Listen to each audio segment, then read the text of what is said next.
903, so that our TSOs can not just become part of the federal system per se in terms of pay scale, but we need to treat them like we do the majority of other federal employees, and this would be a way to do it. They would receive a 30% increase in pay right off the bat if that bill passed, and that challenge you're having probably in Reno might not. Your member here, Ms. Titus, has been very, very helpful to us in that situation, but it's the right thing to do. I was impressed with how the TSOs took pride in explaining the technology. And, you know, I felt kind of bad saying, but we really ought to be paying you a little more. So, you know, that's how you really appreciate an employee. You pay them. And so we all support that. Mr. Martell, COVID-19 has affected the ability to process international travels. How has CBP addressed those challenges? Sir, internally, this CBP has worked very closely with DHS and with HHS to establish protocols in terms of keeping our employees safe, keeping our employees well informed on social distancing protocols, acquiring personal protective equipment, hand sanitizer, to ensure that all the employees operating within airports, seaports, and the land border port have the equipment that they need to not only keep themselves safe, but to keep travelers safe. We've also worked with port authorities, with facility managers in disinfecting our workspaces, especially doing more redundant and more frequent disinfections in high traffic areas like our secondary admissibility areas. We've had a robust campaign in educating the staff in terms of keeping themselves safe not only at work but at home. And we continue to do that as we're progressing through the pandemic and as we see the various iterations of the variants that occasionally spike in different cities. But we have a very robust platform, a very robust response for ensuring that we are adhering to all of the recommended guidance from the CDC, keeping our employees safe, and ensuring that the general public understand that we are here to protect them as well. Well, thank you very much. And thank both of you for your responses. I now recognize the gentleman from California for 5 minutes, Mr. Correa. Thank you, Mr. Chairman. I want to thank my colleague, Ms. Titus, for inviting us to her district. Must say there's an allegation that before I got to Congress, I also had a life, and I may have visited your city way too many times. So I can imagine a lot of those bricks that built these buildings probably have my name on them. But I represent Southern California, Anaheim Angels, Anaheim Ducks, and Disneyland. And our lifeblood in my district is tourism. Disneyland by itself accounts for about 20,000 direct jobs, 99% of them being union. And so COVID really devastated our economy. Mr. Martell, your testimony, you stated the facts, which are we've gone from travel restrictions based on country to global vaccination requirements for non-U.S. citizens coming to the U.S. As we move to a possible spike in the summer season of COVID-19, what can we do, first of all, to keep our employees, our travelers safe in terms of coming into the U.S.? What else can we do as federal government? And number two, how can we get the message out to the rest of the world that we continue to employ very safe standards when it comes to COVID-19 and that we continue to be open for business? Sir, thank you for your question. Again, to reiterate, I believe that we have implemented robust protocols internally in concert with CDC in keeping our employees safe. I think that for purposes of communicating that to the public, we will continue to have a messaging campaign to ensure that the public is well aware of what the requirements are. It's a known as to how COVID-19 or its variants will affect us in the immediate future, but we do not anticipate any reversal, or I'm not aware of any reversal, any change to the current vaccination policy. So I don't see us reverting back to previous travel restrictions. And Mr. Martel, if I can interrupt your answer, the majority, the number one international source of travelers to my district is from Mexico. And I get a lot of phone calls from people from outside the country saying, can we travel? What do we need to do? And so there's still a lot of apprehension about coming to the U.S. as tourists, because folks are not quite sure whether, even if they have a visa, if they're going to be able to get past the border to get into the U.S. So I'm trying to figure out how we can help you, help our industry, tourist industry, get the message out that if you have your vaccinations, you can come to the U.S. Sir, I believe that could be done in concert with DHS, CBP, and Department of State, and all of the agencies that are involved in granting visas or in fostering, encouraging travel, getting the message out that essential and non-essential travel is allowable from Mexico so long as the travelers have vaccinations. I think it would be a messaging campaign that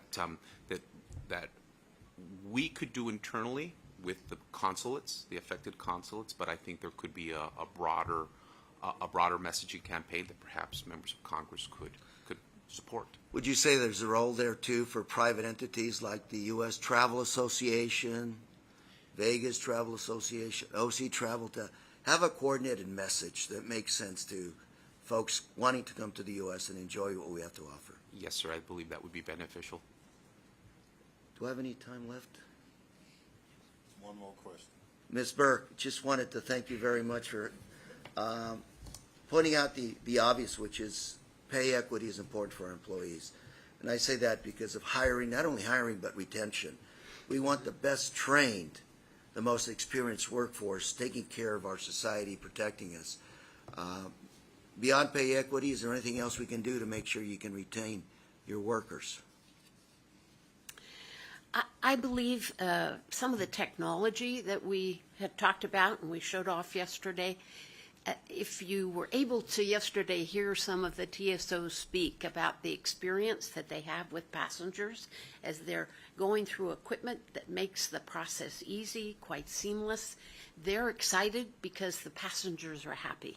So their environment will be improved significantly in working with our public if the equipment is continued to be procured and able to be distributed. It's a game-changing situation that we've got with the improved technology, and it's not going to be that long a period of time before we are able to truly change the experience that the passenger has. So I think if you had pay equity and you also had what I would call an improved working environment because your passengers are happy, that's probably the very best formula we have. Thank you, Ms. Burke. Mr. Chairman, I yield. Gentleman, yes. Chair recognizes the gentleman from Missouri, Mr. Cleaver, for 5 minutes. Let me first of all thank you, Mr. Chairman, for this hearing. I'm excited about it, and I have to control my excitement because there's so many questions I want to raise. And I thank our colleague, Ms. Titus, for inviting us here. I did a wedding in Mexico Friday, and I came back yesterday and landed at DFW. But before I left Mexico, I had to take a COVID exam. But when I landed in Dallas, nobody asked me for anything. I walked just right through after I went through customs. Customs did not ask for anything. Did I miss something, or did somebody mess up? Because there were 7 people in my party, and none of us were asked to give the paperwork. You're not responsible. I'm just trying to find out what what is required and what is not? Sir, thank you for your question. No, I do not believe you missed anything. Our current travel policy, the airlines are responsible for adjudicating vaccinations. So upon your arrival, our officers would not necessarily ask you whether or not if you've had a COVID shot. Okay, thank you. I feel better. Now, secondarily, look, I'm not Fred Flintstone, but I'm not troglodytic. But the biometric technology is amazing when I read about it. Are you hearing any apprehensions about the same thing we heard about taking the COVID shot, that this is an invasion of my privacy? I ought to be able to do what I want to do and so forth. And when somebody, I think voice recognition, I think visual recognition, and probably something else I can't even remember. But are there any concerns or complaints as we move into this technology era? Either one. Sir, from the CBP side of the House, not a lot of apprehension or concern. Obviously, there are travelers that opt out and decide that they do not want to subject themselves to facial comparison. But for the most part, and based on my experience within my field office, the traveling public have been very receptive. In fact, they actually like the ease with which they can be processed through facial comparison, as opposed to having to go through the administrative process of presenting documents or having to pull identifications out.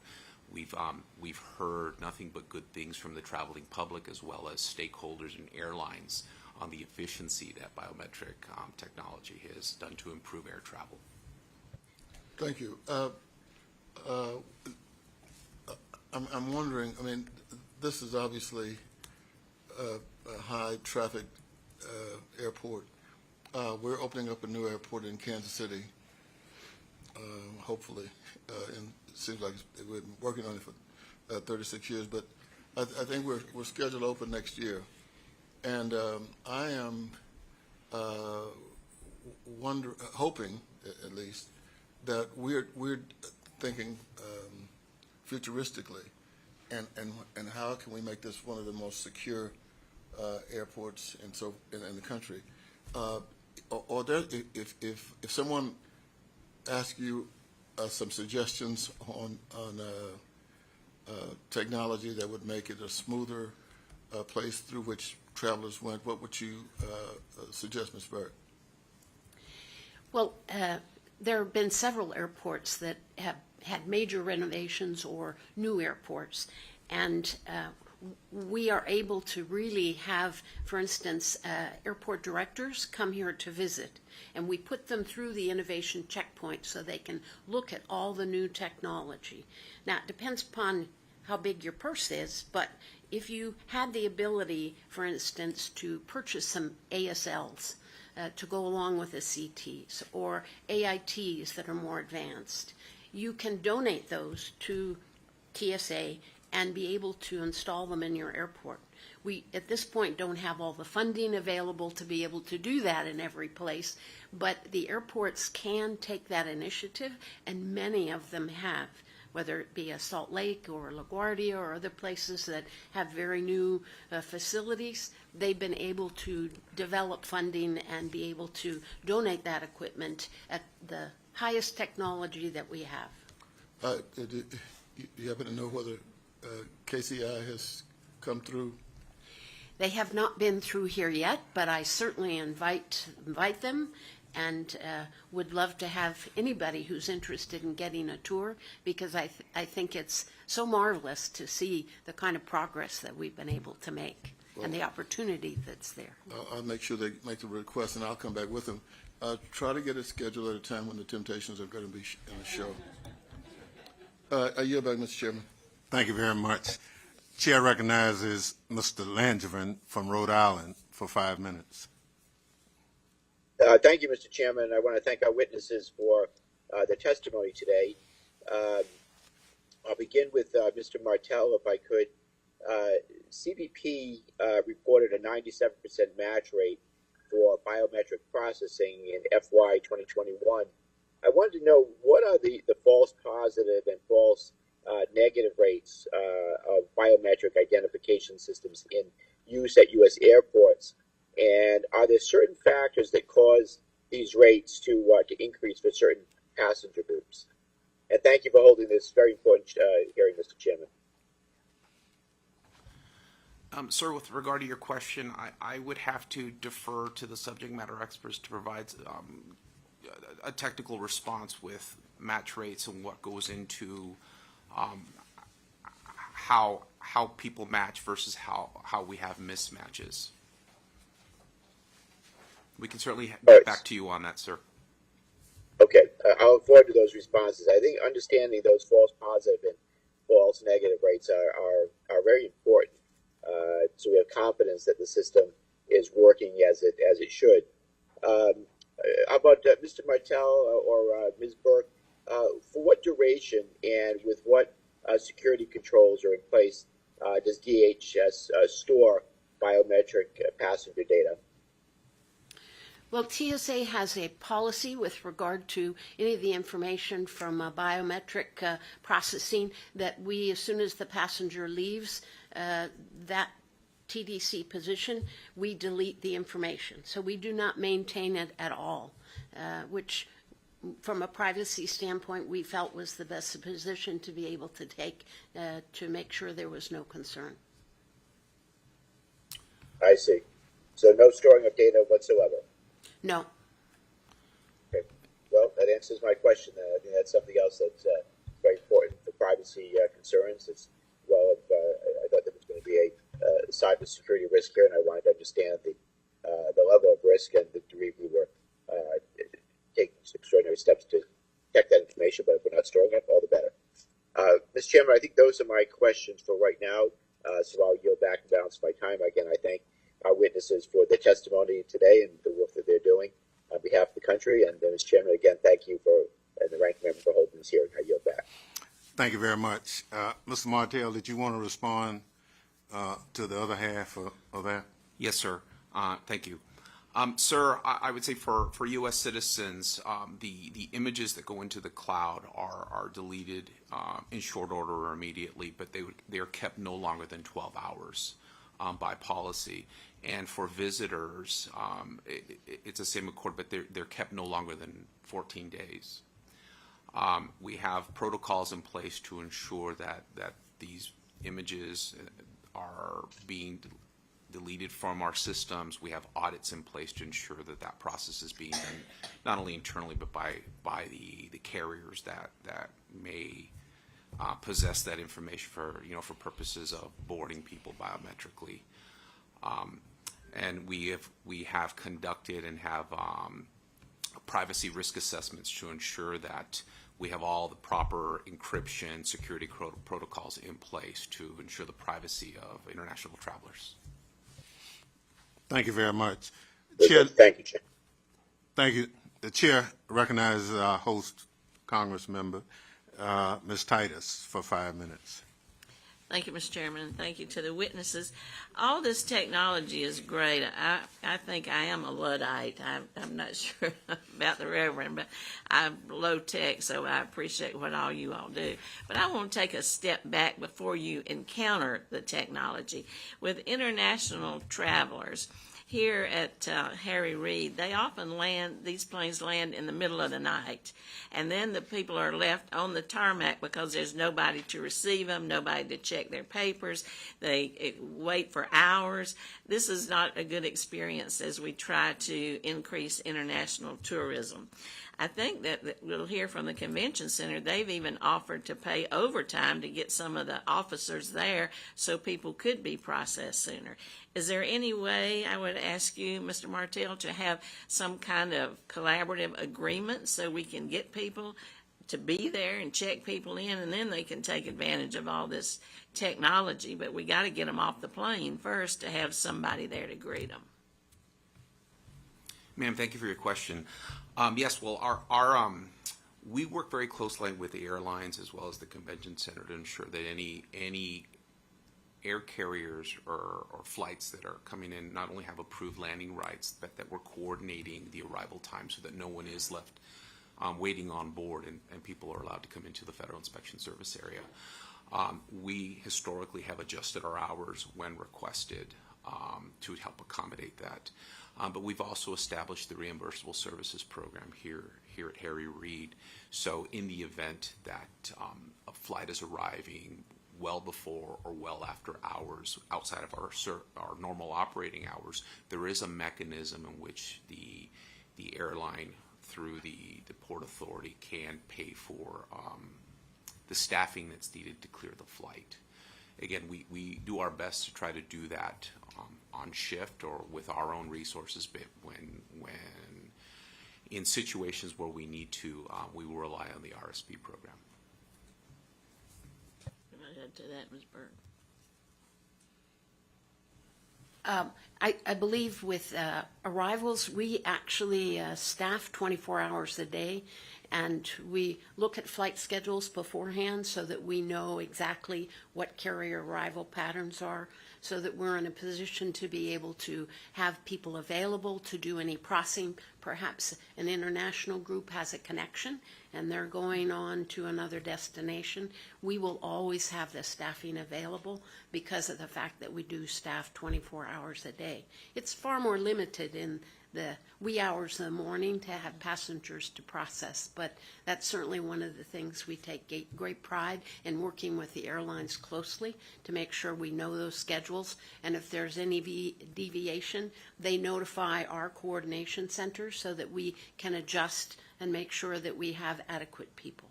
Well, as we try to get more international flights into Las Vegas, I think that'll be important that we maybe look at those arrangements, see if we can enhance them in any way. I know that TSA works well with pre-check and all, but we've heard more complaints about global entry. And one of the problems seems to be the backlog in the application process. Some of that was COVID, some, I don't know, maybe you can address it. Mr. Martell, are you trying to do anything about that backlog? Have you gotten it down? How can we help? Yes, ma'am. Thank you for the question. CBP has been working on addressing the backlog. We've done this through remote interviews for global entry renewals. We have been advocating enrollment on arrival at over 100 airports. So, as I said earlier, we've processed roughly 160,000 travelers that way, but we're also expanding our enrollment centers. So we're opening up new enrollment centers at different locations, and within my AOR, we're opening up 2 new enrollment centers to help adjudicate and reduce the backlog. So we're actively involved, and that's happening across the nation at different ports of entry. Okay, thank you. One last question, going back to Mr. Langevin, talking about the privacy and the technology. It's often whack-a-mole. You come up with a new technology, and then the criminal elements learn how to take advantage of it, and then you got to keep moving. Have you had this experience? How do you deal with it? Is it a problem? Both of you? I was going to say, for TSA, we continually test. In fact, an example that we gave yesterday was we had law enforcement come with a bag full of fake credentials, and some of them very sophisticated, and the equipment that we have and the software caught every one of them. So the ability to be accurate has gotten to be very sophisticated, and very limited opportunity for people to be able to access with fake credentials. Ma'am, on the CBP side, I agree with Ms. Burke. Our technology actually has improved our ability to detect imposters, to detect false documents. The facial comparison technology is phenomenal, and it rules out the human error part. So I would say, if anything, this technology has been put in place to enhance security and to ensure that we are addressing those very same concerns. Thank you. Thank you, Mr. Chairman. Thank you. Gentlelady yields back. Chair recognizes gentlelady from New Jersey, Ms. Watson Coleman. Thank you, Mr. Chairman. Thank you, Rep Titus for inviting us. I wish I were there. I wish I had the opportunity to see all of the things that you're talking about, because I don't have that technical vision in my head, so I need to see it for myself. But I do have a couple of quick questions. Mr.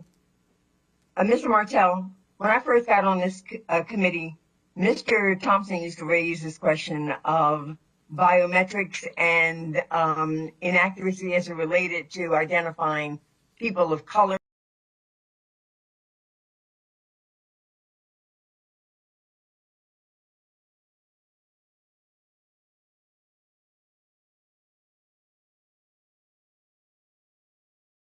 Something remarkably improved so that that's not an issue or a complaint. Mr. Martell? Ma'am, I'm not entirely informed or knowledgeable on that particular issue. I can certainly look into it and get back to you on if there's been any differences with regard to how the technology works based on color. Thank you. What about you, Ms. Burke? I also would have to refer to the technical issues and the experts, and would be glad to get back to you with some information. Thank you. So, Mr. Martell, Mr. Cleaver asked you a question.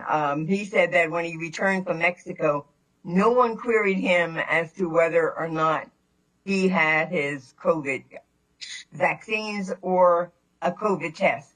You commented that people coming on international flights have to be vaccinated. But that didn't happen in his case. Is that because he is an American citizen? Or did I misunderstand your answer to this question? No, you did not miss it, ma'am. That is correct. He is. So you're an American. I'm sorry. What's correct?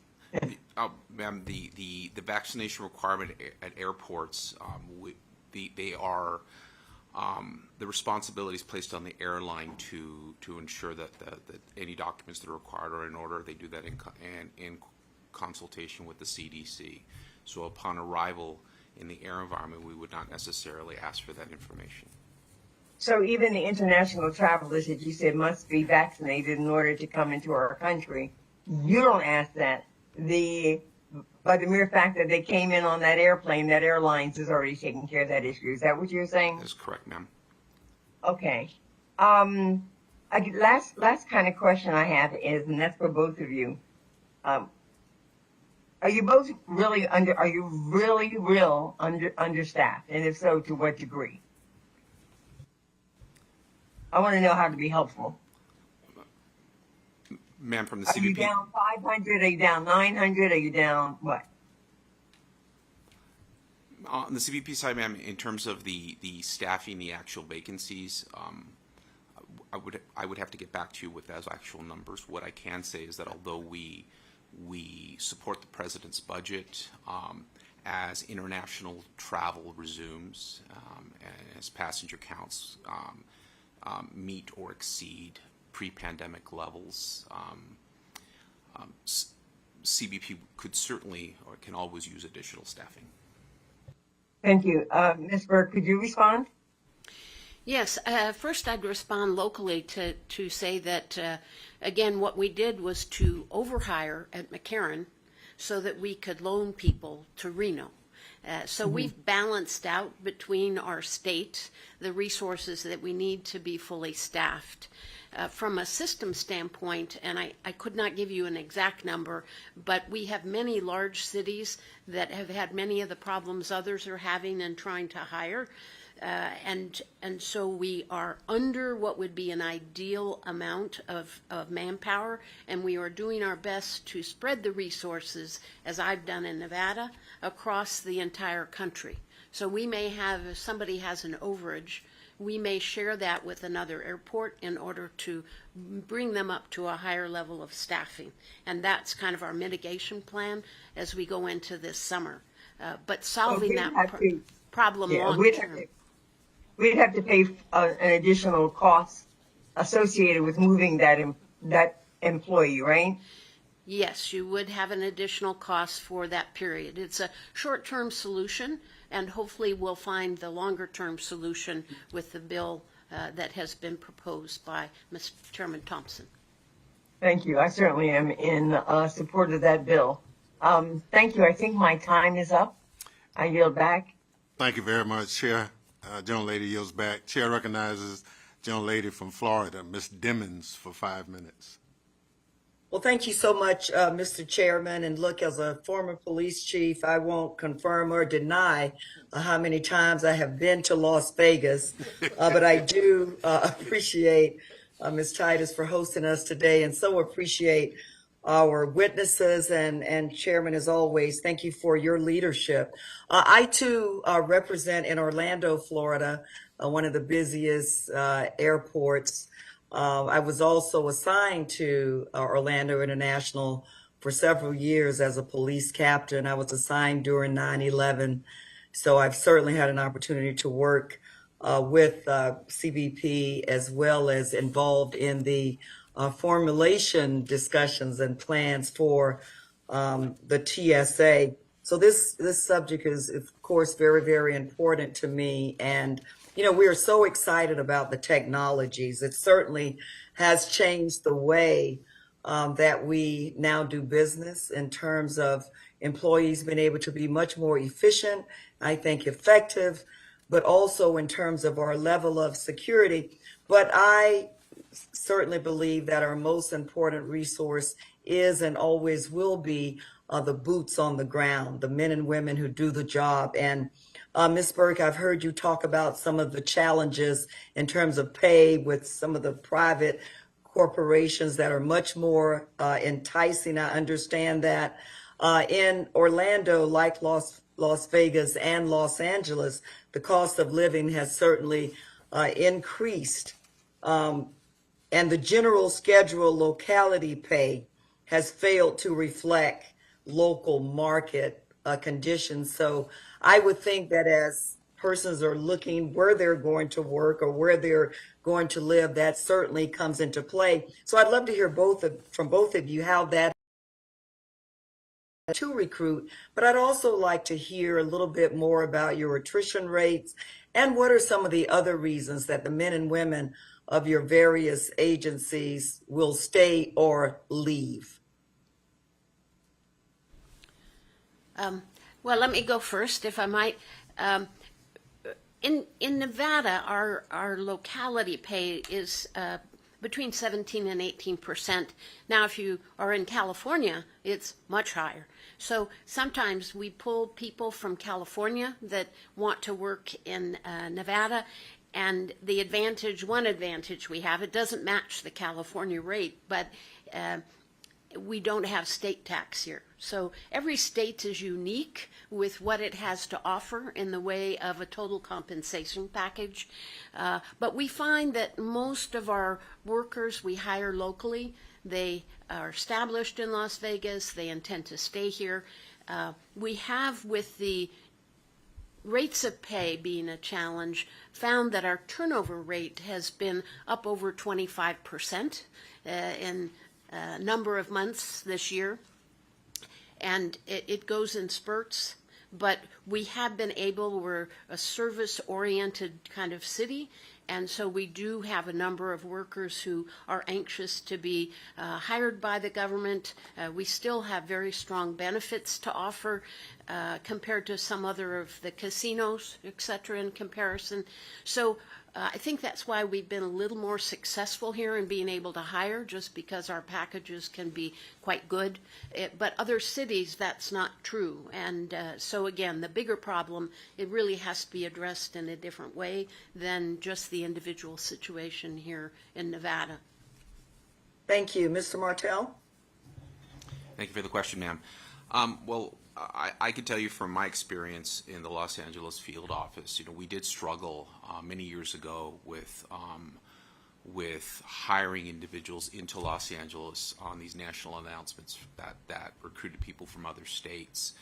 About 3 years ago, we began a local campaign to hire Angelinos or people that reside in California, as opposed to doing national announcements. And in addition to that, we also began a heavy recruiting of veterans through our veteran recruitment announcements. And I can say that really turned our vacancy rate and offset our attrition rates tremendously. We carried an attrition rate years before of 10%, sometimes more, based on our inability to hire people because of the cost of living in Los Angeles. I'm happy to say that today I'm fully staffed, and not only fully staffed because of the local efforts by the men and women of the Los Angeles field office who are involved in our recruitment efforts, but we have a very healthy and robust pipeline for the coming months, the coming year, in terms of people who are ready, available, and have passed our preliminary requirements for employment. But to your point, ma'am, that does continue to be a challenge nationwide. I think that each field office does things differently, but from the Los Angeles perspective, we've really taken a local approach to not only recruit people from the greater Los Angeles area, but also capitalize on the men and women who have proudly served our country and our armed forces. Thank you so much, Mr. Chairman. I believe my time is up. Thank you. Gentlelady yields. Let me thank our first panel of witnesses. You have been thoughtful. You've laid it out. Thank you very much for the work you do on a daily basis. As I said, I saw firsthand the good work, and I look forward to that good work continuing. Our committee feels very strongly about your missions, and let me say that the question both the last two individuals kind of asked, and you gave the right answer, but so do you have everything you need personnel-wise and money-wise? And you did a two-step, just like we expected you to do, but we understand. But we have to ask the question, and I appreciate your answer. The two-step gives us exactly what we need to know. And our commitment to you is to give you exactly what you need to do your job. And I assure you that we'll continue to do that. Thank you very much.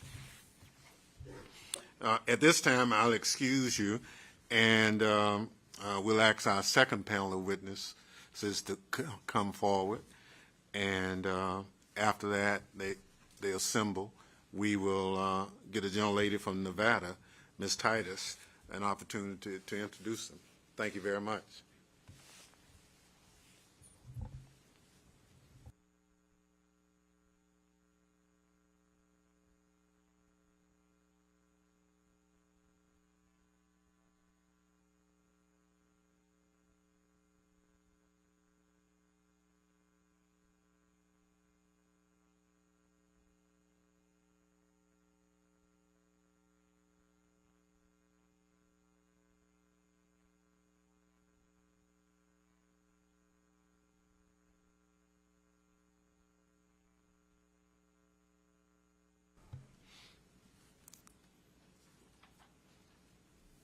Gentlelady from Nevada is recognized. Thank you very much, Mr. Chairman. It's a real pleasure for me to introduce to you these next two witnesses. First, we have Kate Wick, who's the Chief Marketing Officer for the Las Vegas Convention and Visitors Authority, LVCVA. In this capacity, she's responsible for directing and overseeing efforts to promote travel to the world's most desirable city, Las Vegas, for leisure and business travel. Previously, Ms. Wick spent nearly a decade with MGM Resorts International to develop their global brand strategy and consumer outreach. So I'm eager to hear from her about how the Convention Authority is positioning itself to begin this renewed push for travel internationally and nationally. Our other panelist is Rosemary Vasiliadis, you met yesterday, who's the amazing Director of Aviation for Clark County. This is a role she's held since 2013. She oversees all operations at the airport, as well as 4 general aviation airports in North Las Vegas, Henderson, Jean, and Overton. Notably, she's the first woman to hold this director position. She's been deeply involved in aviation activities in and around Las Vegas for years, including serving as an appointee to Nevada's Homeland Security Commission. As a member of the Homeland Security Commission, she has had an inside look at how we do things in Nevada, and especially in the aviation space. So I think it'll be very worthwhile for this committee to hear from her. So I present to you Ms. Wick and Ms. Basiliadis. Thank you. Thank you. Without objection, the witness's full statement will be inserted in the record. I now ask Ms. Milk to summarize her statement for 5 minutes. Ms. Thank you. Wick. Yes, thank you. Chairman Thompson, Representative Titus, and distinguished members of the committee. Thank you for the opportunity to share relevant information on Las Vegas tourism as an input to your larger review. I serve as the Chief Marketing Officer for the Convention and Visitors Authority here. Our mission is to attract visitors from all over the globe by promoting Las Vegas as the world's most desirable destination for leisure and business travel. For context about the size and scale of Las Vegas, of the world's 20 largest hotels, more than half are right here in Las Vegas. And across the entire destination here, there are approximately 150,000 rooms to fill, roughly 20,000 more than Orlando or New York City, for context. Tourism is our #1 economic driver. Pre-pandemic, tourism provided $36.9 billion in direct economic impact and nearly $64 billion in total economic impact per year to our economy. Las Vegas is more dependent on hospitality employment than any other large metro area in the nation. And this reality was magnified over the past 2 years. In the depths of the pandemic, our unemployment rate exceeded twice the national rate at peak. The pandemic crippled our local economy and crippled our community. And specifically, when visitation does not flow, it affects the livelihood of the estimated 2.3 million residents. Managing through the pandemic has been anything but business as usual, and I'm happy to report that 2021 occupancy levels ended the year roughly 20 points higher than the national average. Visitor volume rebounded in 2021 to 75% recovered, and as of last month, visitation has recovered to roughly 85% of 2019 levels. Compared to the overall picture, however, the international segment has been slower to recover. In 2019, we welcomed 5.7 million international visitors, accounting for 13% of our total visitation. Pre-pandemic, this resulted in $4.8 billion in direct economic impact and $8.3 billion in total impact. Preliminary data suggests that international visitation in 2021 was just over 1 million travelers. That's about 20% less than pre-COVID volumes. Pre-pandemic, Las Vegas regularly hosted more overnight international visitors than any U.S. city that is not a major port of entry, and ranked as the 5th top U.S. destination for international visitors. Providing air service access is critical to the overall destination health and to realize the full impact of tourism. As of this June 2022, domestic air service to Las Vegas will be more than fully recovered. In fact, Las Vegas will soon have 12 more direct domestic flights than June 2019. That said, we still have more work to do. International air service to Las Vegas will only be 79% recovered in international capacity and will only recovered 70% of international markets. This continues to be one of our top priorities, and there's a simple reason why. International visitors spend 40% more on average than domestic visitors. International visitation supports both business and leisure segments for us. For more than 26 consecutive years, Las Vegas hosted the most top U.S. trade shows, and trade shows are global in scale. As one example, CES, the Consumer Electronics Show, typically they welcome over 1/3 of their attendees from international markets. And when these large global trade shows are hosted in Las Vegas, the destination has benefited from air carriers scheduling temporary additional flights and larger size aircraft from select international markets. The flexibility and collaboration with our DHS counterparts have been vital to facilitate these flights and accommodate the demand for these large shows. On the leisure front, the expanding breadth of sports and entertainment will continue to draw visitors from across the globe. In December, Las Vegas was awarded and named host city for Super Bowl 58 in 2024. In March, Las Vegas and Formula One jointly announced a new Las Vegas Grand Prix for the 2023 race season. And as context, each Grand Prix is comparable to the size of a Super Bowl. With Vegas, Formula One will now have 23 races in 21 different countries. Our event here is expected to attract over 170,000 visitors from across the globe and drive additional tourism above and beyond race week. These marquee and high-profile events not only drive incremental visitation, they bring a very affluent traveler to market. These events often drive an increased demand of private aircraft on already peak travel periods. In summary, Las Vegas is poised to continue to grow. With domestic visitation well on its way to pre-COVID volumes, international visitation must be our focus to ensure success and ultimate recovery. And this is a team effort. Our job at the LVCVA continues to be to drive demand to this incredible destination, and I'm thankful that our partners in Congress, including Congresswoman Titus, are actively engaging to ensure resources, staffing, and innovative processes and practices are needed, allow our federal partners to keep up with our growing demand. The LVCVA works in close partnership with Harry Reid International Airport and Director Rosemary Vasiliadis. We're grateful for our partnership and our common goals of not just returning but growing international visitation. As a united team, all of us can build the Las Vegas economy back even better, supporting more visitors, more jobs, and more economic impact. Thank you. Thank you very much. I now ask Ms. Vasiliadis to summarize her statement for 5 minutes. Thank you very much, Chairman Thompson, Representative Titus, and members of the committee. Thank you for this opportunity to share my views on how to improve the flow of passengers at U.S. airports. Given my role as Director of Aviation at Harry Reid International Airport, or LAS, I will emphasize my experience with travel in Las Vegas.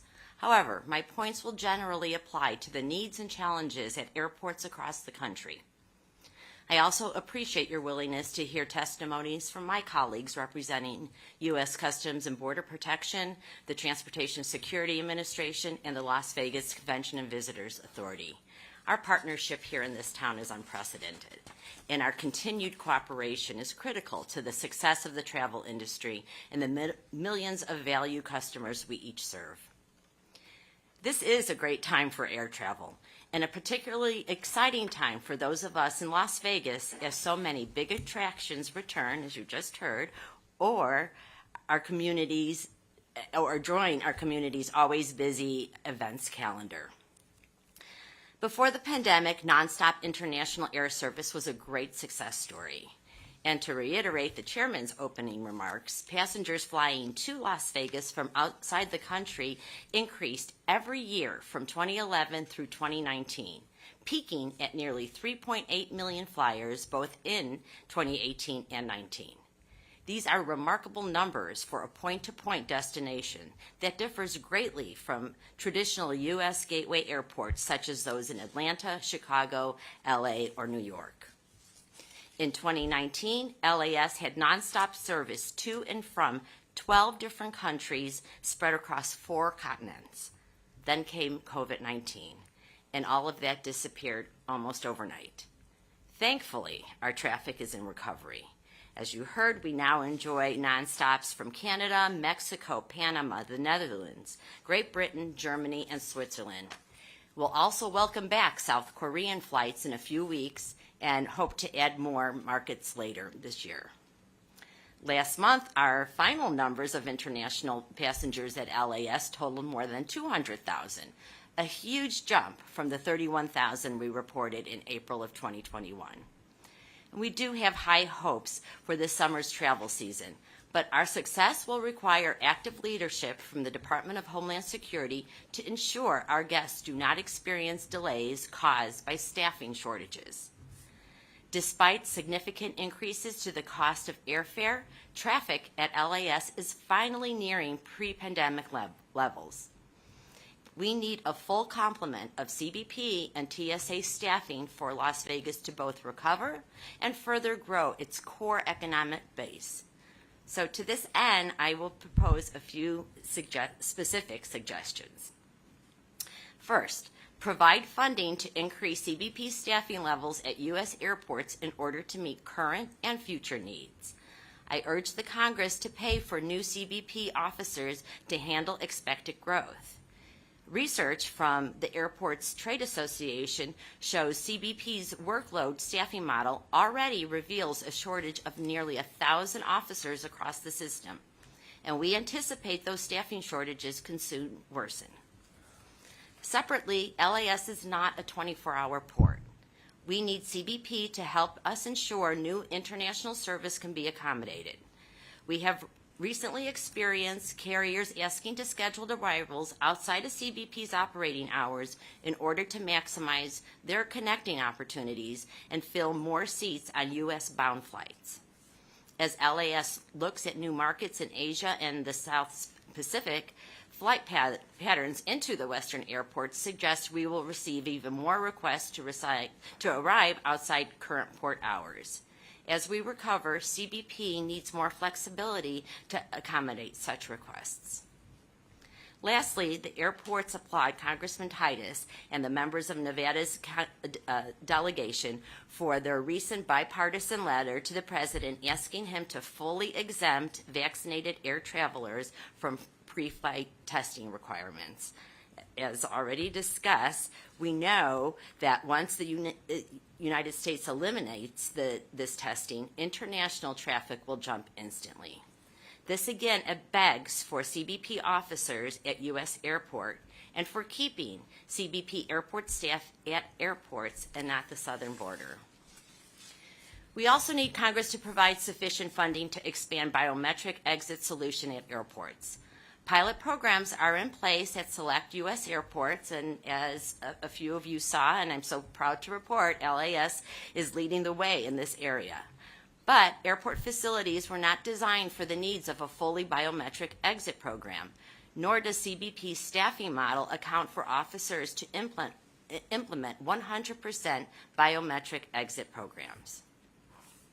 Also, I ask Congress to provide dedicated funding for CBP to expand and promote global entry and Nexus and related tried and true technologies to improve passenger facilitation and security. Also provide funding for the number of transportation security officers or TSOs and the technologies needed to screen passengers and baggage effectively and efficiently. TSA's resource allocation plan demonstrates thousands of additional TSOs are needed to provide adequate staffing at both these critical operational areas. Also, stop diverting TSA user fees to utilize other federal programs as called for in the administration's budget request. 9/11 passenger security fees now go to the Treasury for other uses. This is money TSA could otherwise use to hire additional TSOs. Also, ensure TSA has the funding to upgrade or replace explosive detection system or EDSs. Many airport systems are outdated and must be replaced. Thankfully, LAS has already received federal money to begin these replacements, for which I am grateful. Still, I recommend a prohibition to prevent TSA from redirecting any unused EDS funds towards other programs until all eligible airports receive full reimbursement. And believe it or not, finally, ensure TSA continues to staff airport exit lanes and meet the obligations to the Law Enforcement Officer, or LEO, reimbursement program, rejecting the administration's attempt to eliminate these programs and shift the full burden to airports. We appreciate Congress's continued effort to ensure TSA abides by the provisions in the Bipartisan Budget Act of 2013, which specifically directs the agency to monitor exit lanes. Likewise, as security threats in public areas continue to evolve and TSA imposes additional requirements on airport law enforcement officers, we need Congress to fully support and fund LEO reimbursement programs. So these are just a few suggestions, and I appreciate your willingness to travel to Las Vegas to hold this hearing at Harry Reid International.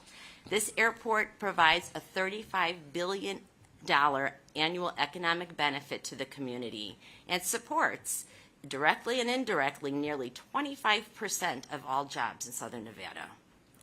My peers and I will continue to work together to provide travelers with a world-class experience each time they fly.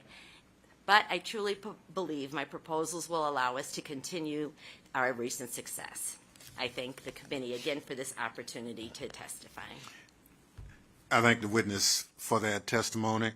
I'll remind each member that he or she will have 5 minutes to question the witnesses. I'll now recognize myself for questions. Let me thank both of you ladies for your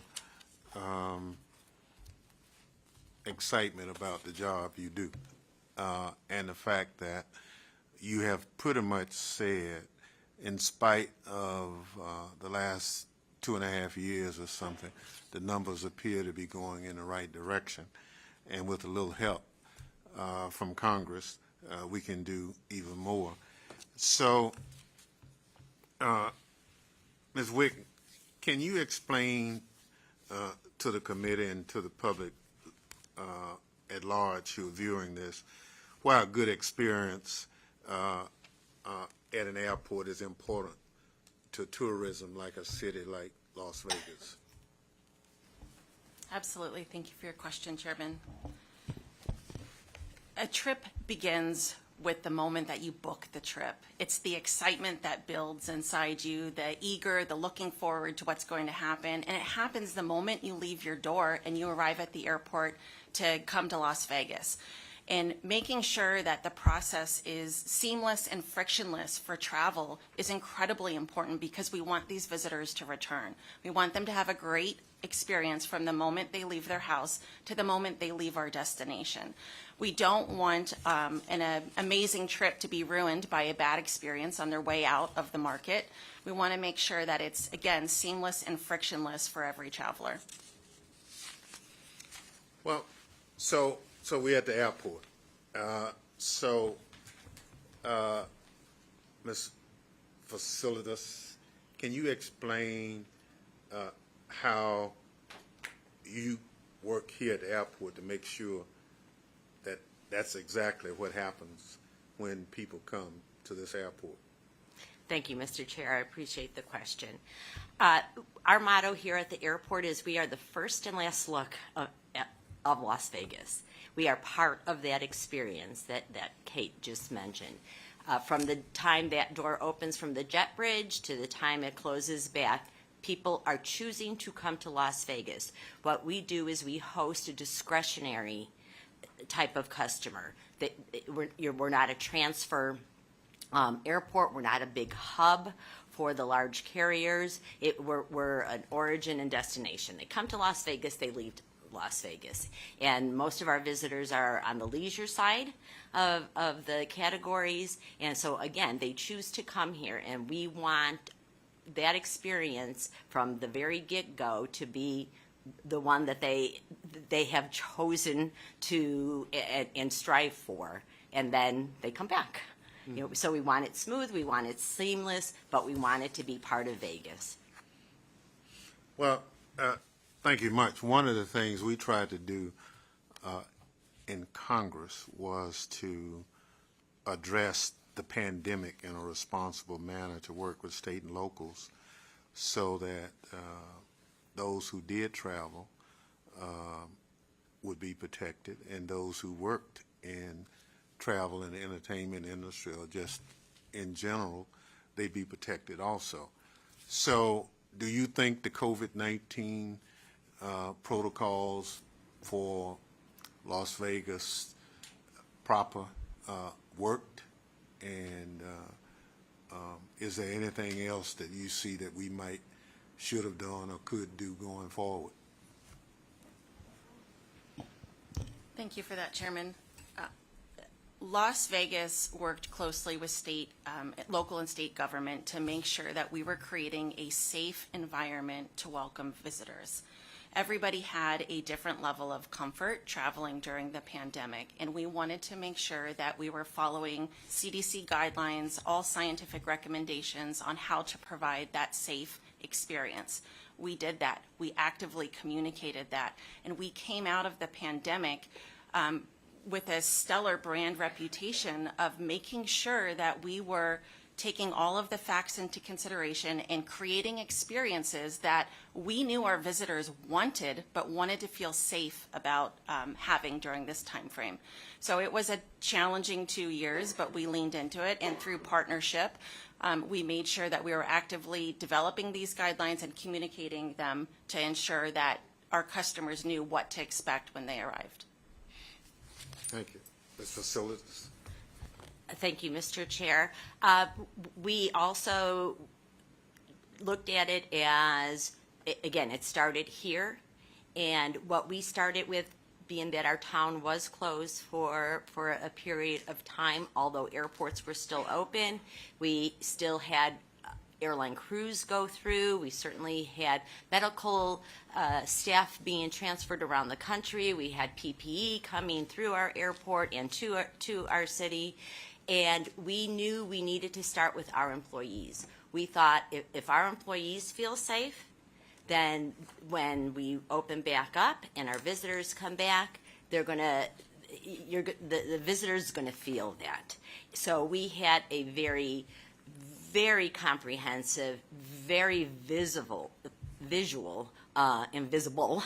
program of cleaning and disinfecting. We actually had our own LAS, Roadway to Recovery, and we had it in the different phases of what we needed to do, from messaging, and you probably still see some stickers on the floor and throughout the terminal.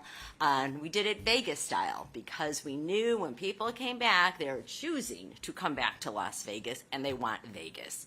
And so we did it with a little bit of flair, poker chips, all the usual identifiable type of things.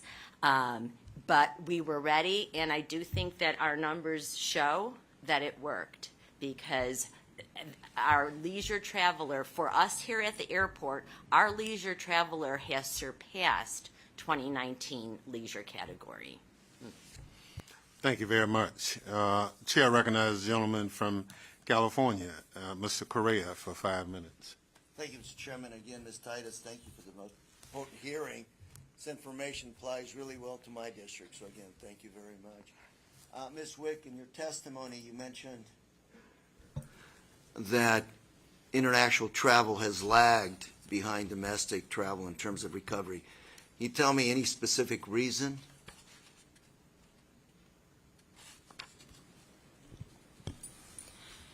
International travel has lagged for multiple reasons. One, just different states of COVID outbreaks globally, and the roller coaster of the pandemic and where it's hit at different times.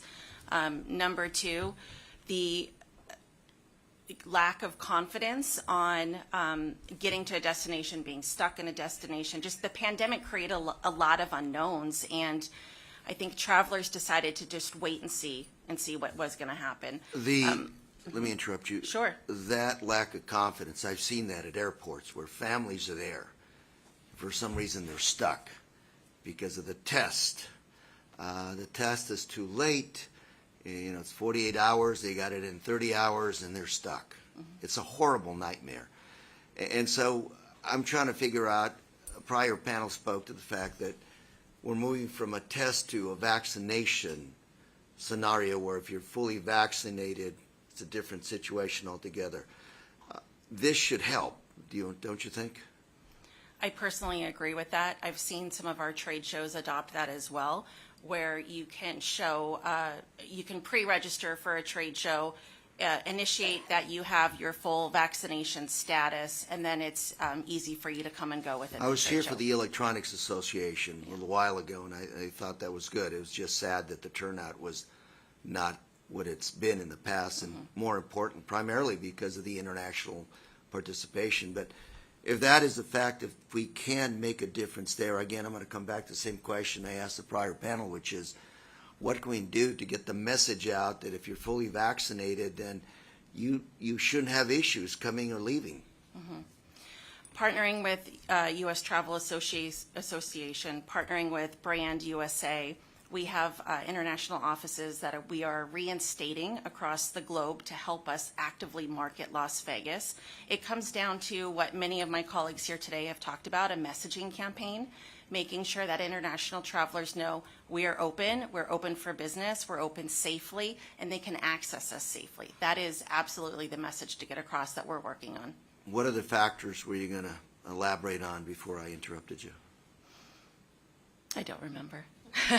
Sorry. Ms. Vasilada, is the same question.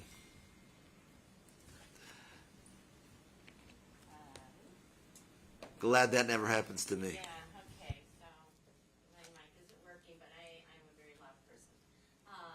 I do believe that the consistency of the rules will be very, very beneficial. So as I mentioned, our Nevada congressional delegation and Congresswoman Titus letter to the president, let's get rid of the layers and have fully vaccinated, thank you, being the overriding requirement, I think will help tremendously.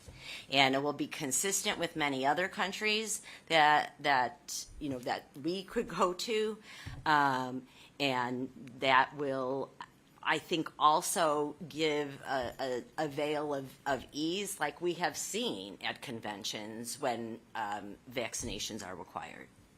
Thank you very much.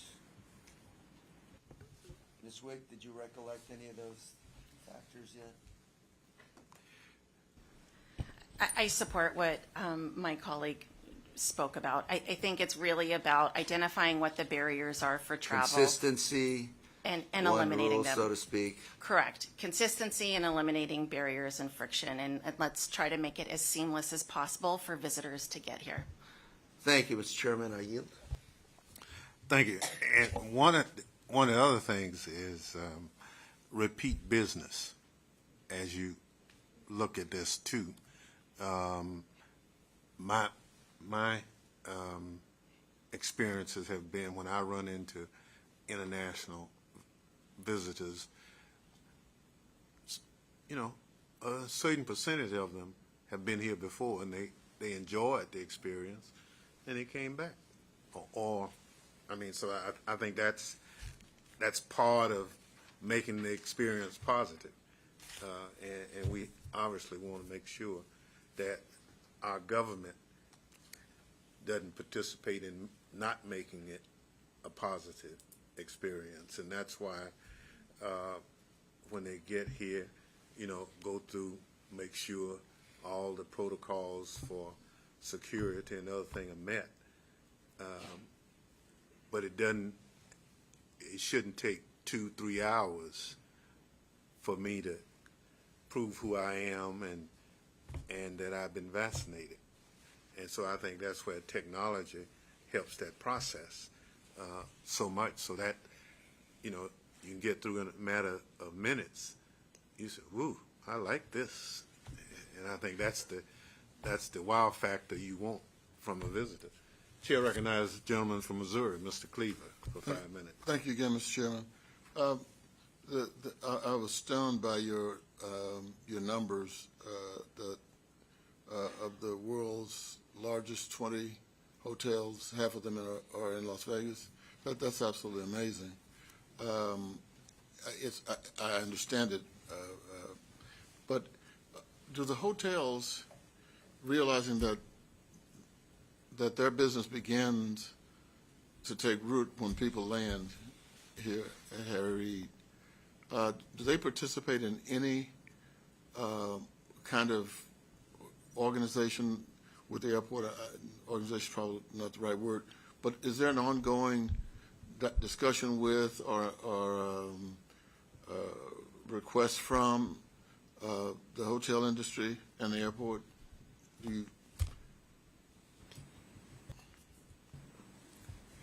Thank you, Congressman. The last 2.5 years have been very unusual and unique. What we have normally done, unfortunately, was pause, but it is something that is back on our docket to do, which is we go out and we meet together, partnered with the Las Vegas Convention and Visitors Authority. The airport meets with the major resort people and gives them an update. We did a little bit of it, virtually. It was really hard, though, these past couple of years, but it is something that we are resuming later on this calendar year. This question is probably, the interest probably almost exclusively in Washington, but, we survived, albeit with a lot of bad memories and pain and heartache, but I think we're on the other side. Although there's reason to be concerned about this new explosion of new cases. But this is more of some information from my colleagues and me, not just this committee, but all over Congress. And do you believe that the people, the business leaders in Las Vegas, understand where the payroll protection plan was originated, or was it just we got some money from the government or somewhere to do something?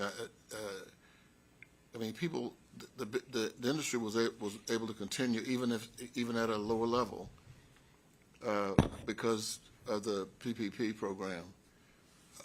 Do you think people have any understanding of how that came about, or where the interest in doing something originated? I think they do. Knowing the dependency of tourism on Las Vegas, all of our resort stakeholders worked very closely with state government on understanding what resources were available, how to weather this storm. We are actually funded. The LVCVA is funded partially by a room tax, and so we work closely with our resort partners to understand what are those barriers, how do we work together, how do we bring this pipeline of tourism back. And so I know there was a lot of dialogue between state and local government along with the resort corridor on how to maximize all the resources that you guys were fighting for them. You asked the question. They have a lot of contact with the state government and probably don't understand that all the money that went into the state government was voted on by the people sitting at this table. And we find that that's a problem. I chair the housing subcommittee, and we send money into the state and then into cities. And as a former mayor, I was mayor of Kansas City.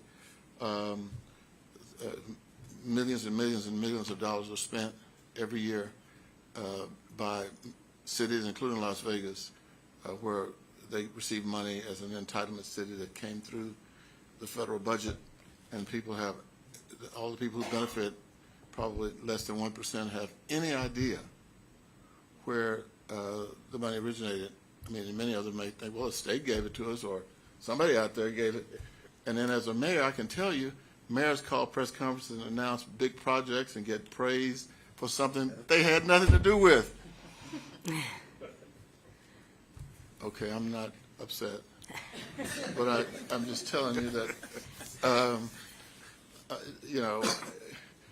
I think the people here saved this country, and probably 99% of the country has absolutely no idea, and so they can feel comfortable in hating the federal government. Thank you, Mr. Chairman. Yeah, but it was the right thing to do, Yes, Mr. Cleveland. it was. Yes, so all of us are Americans, and clearly our government has a responsibility, especially in times like the pandemic, to step up and do the right thing. So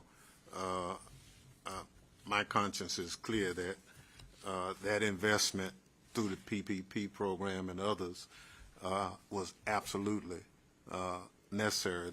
The support we gave to the travel industry, especially airlines. I mean, you know, it was, well, it helps them survive. I mean, it was tough. So, Chair recognizes the young lady from Las Vegas for 5 minutes. Well, thank you, Mr. Chairman. I agree. It was not just the airlines. It was the restaurants, all the ancillary businesses that we saved. The restaurants, we saved the shuttered venues. We sent all that money. Nevada got an awful lot of money, $1 billion more than we would have, because we included unemployment in the formula, not just population. But I can tell you, there are a lot of people out there cutting ribbons and holding up big checks that they got from us, and they forget to invite us to the party. But I'm kind of inclined to agree with the preacher. But back to my questions. I'm really glad, Ms. Basiliadis, you mentioned about global entry and about the need for more flexibility to get people there on off hours, because I thought the answer to my question was a little optimistic or a little rosier than the actual situation is. So I think we do need to work on that. And talking about foreign travelers, not just for business, but we found here in the West, when they stay longer, they kind of do a loop. They come to Las Vegas, they go to the Grand Canyon, they go to San Francisco, and then they go visit Mr. Correa down at Disney World. And if we market ourselves as part of that loop, I think that's a way to appeal to foreign travelers. I hope that we're doing some of that. I want to go to the smaller airports, though. Anytime there's a big fight or now a big ball game or a big concert, a lot of people fly in here on their private jets. Now, you oversee the smaller general aviation airports in addition to Harry Reid. Can you talk to us about the security there? I know that they put out some kind of guidelines several years ago. How does that work? Is it effective? Do we need to take a look at that? Thank you, Congresswoman.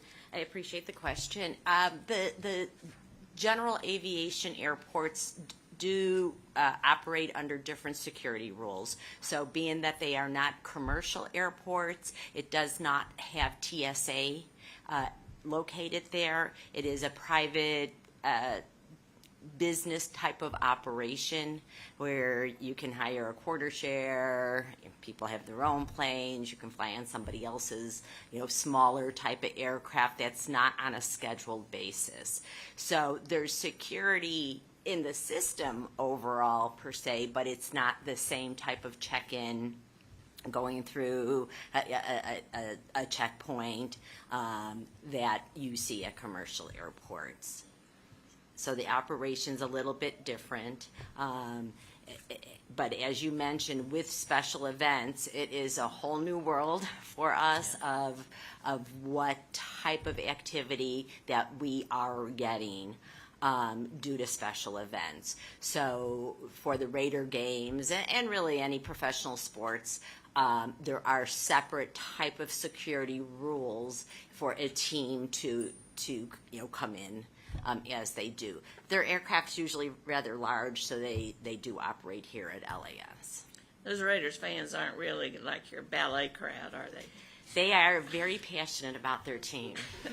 Well, so are the guidelines that were put out by TSA several years ago for these smaller airports, are they adequate, or with the new scene, do we need to look at upgrading those, or? Thus far, they seem to be working. I don't have any examples of something that got us into a situation. Security is layers. There's all different layers from the time a person makes a reservation for commercial versus making a reservation for a private. There are measures that are taken. And I'm happy to report that we have not had any incidents due to lack of any of those layers. That's good to hear. Thank you, Mr. Chairman. Gentlelady yields back. Chair recognizes Gentlelady from Florida, Ms. Dimmons, for 5 minutes. Well, thank you so much, Mr. Chairman, and thank you to both of our witnesses for being with us today. Ms. Wick, I heard you say loud and clear that you have about 20,000 more hotel rooms than Orlando. I represent Orlando and represent the Orlando International Airport. So what I heard was we have some work to do in Orlando, and we're going to be busy doing that work. I just want to talk about, as we talk about trying to get back to where we once were. And as I heard both of you talk about the experience and how important it is, of course, we say that the experience begins, as you indicated, Ms. Wigg, once you book your flight, and certainly once you arrive to the Orlando International Airport, the experience begins there. And we've certainly done a tremendous amount of work to make that happen. We are currently about 95% of our 2019 passenger volume, and so we still have some work to do. I know that this is occurring all over the nation, but you mentioned there are different states of COVID outbreaks, and people find themselves stuck in particular places. Have you seen, Ms. Wick, any best practices at various localities or airports that could be implemented throughout the nation? Or anything that you've seen post-COVID? I think thank you for that question. The number one best practice is just communicating upfront, setting out expectations of what's required from the traveler and where and how to meet those requirements. And that communication can come directly from air carriers, it can come from the hotels themselves, and it can come from the destination. But it is important to make sure that expectations are clearly communicated in terms of what is required from travelers. Thank you so much for that. Ms. Valasadis, I hope I didn't mess your name up too badly, but thank you so much for talking about the importance of the law enforcement reimbursement program and how important it is to have sworn law enforcement officers at the checkpoints. I was assigned to Orlando International Airport as a police captain for a number of years, and that particular position, pre 9/11 and certainly post 9/11, is so very critical. So thank you for that. But you also talked about the importance of overall staffing with TSA and CBP and trying to get back again to that normal place. Have you also seen any particular issues post-COVID as it pertains to airline staff or airport staff in terms of helping us move back to or even exceeding our passenger loads and creating that experience kind of environment that we all need? Any challenges there as well? Thank you, Congresswoman. Well, I guess that's my button that you pressed. That's your button. Yes, ma'am. Tremendous issues. Starting with the airlines, we read about that twice, 3 times a week from their pilots and crews. Now it's gone down to the people the trainers for pilots and crew members, to all the ancillary services that airlines must supply. And one that comes to my mind here at this airport is wheelchair pushers. So there's an FAA mandate that airlines must provide wheelchair and special needs services, and airlines are just not getting people to be able to fill those positions. And it has taken a tremendous toll on that experience. It's been very, very hard at an airport. Airports were essential services, so we were all open. We had to come to work. Still had to fulfill all the requirements of staying safe, social distancing, all of that type of things. But we still had to have some concessions open. Airlines had to have ticket agents. Airlines had to have baggage handling crews. Airlines had to have maintenance. All of that has not recovered yet.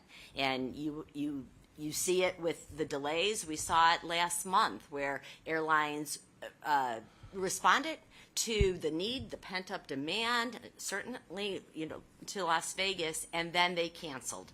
But that was a nationwide issue. They canceled these flights because they simply did not have the staffing to be able to accommodate all of those flights. That, unfortunately, is continuing today. Not the cancellations. They finally got their schedules down to a reasonable operating day, but what they're able to offer, the amenities that you get, and I'm sure this esteemed committee flies a lot, you get nothing, catering. Every part of that experience is not up to what it used to be. So airports, I know for us, because we're part of the Las Vegas experience, we work with our concessionaires tremendously to make sure that passenger can get a drink, can get something they can bring on the plane. But it's not easy. Our concessionaires are not being able to hire at the same pace. It's very, very hard with the mentality of telecommuting. You can't telecommute at an airport. You have to have frontline people. You have to have real people at an airport to service that traveler. Gentlelady, Okay, Mr. Chairman, I think I'm out of time. Thank you so much. thank you, gentlelady. Time has expired. Chair recognizes the gentlelady from Texas, Ms. Jackson Lee, for 5 minutes.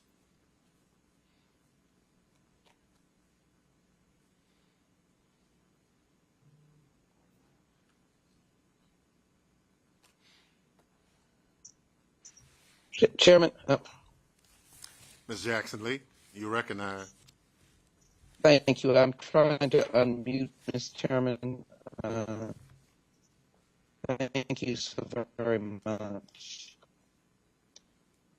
Let me thank you for this I think important we're hearing. I don't think that we recognize all of the involved in the Homeland, even in the act. Can you hear me? Can you hear me, Mr. Chairman? Well, Hello? not well. Try it again. I will.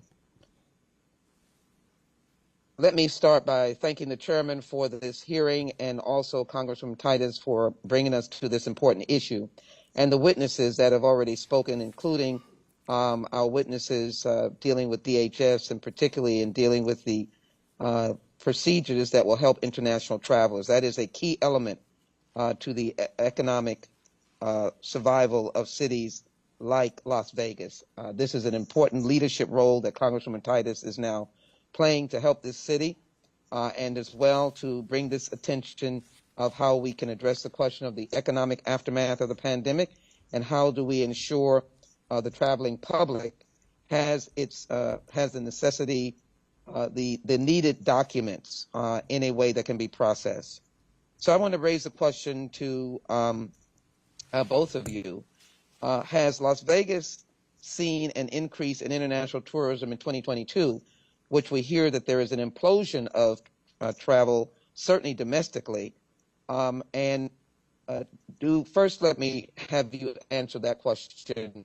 Have you seen a growth? Do you expect that growth to exponentially grow over the next couple of months?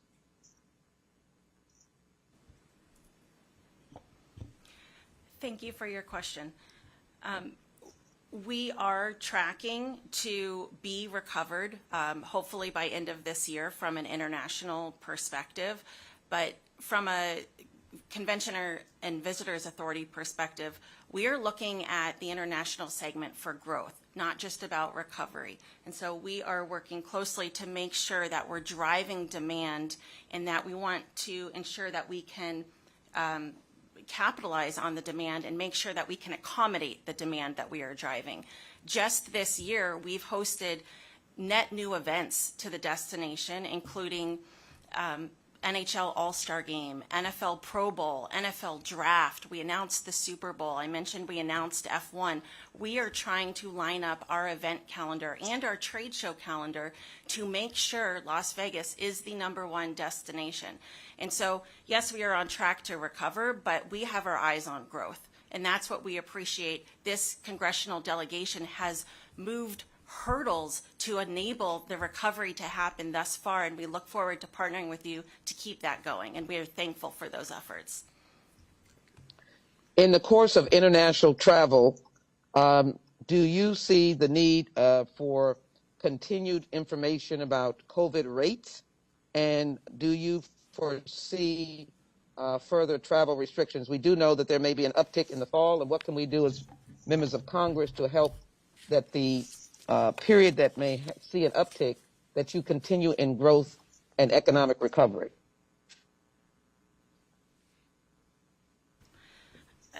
I think we have the tools in our toolkit in terms of, we know mask wearing works, we know vaccination works, and we know testing works.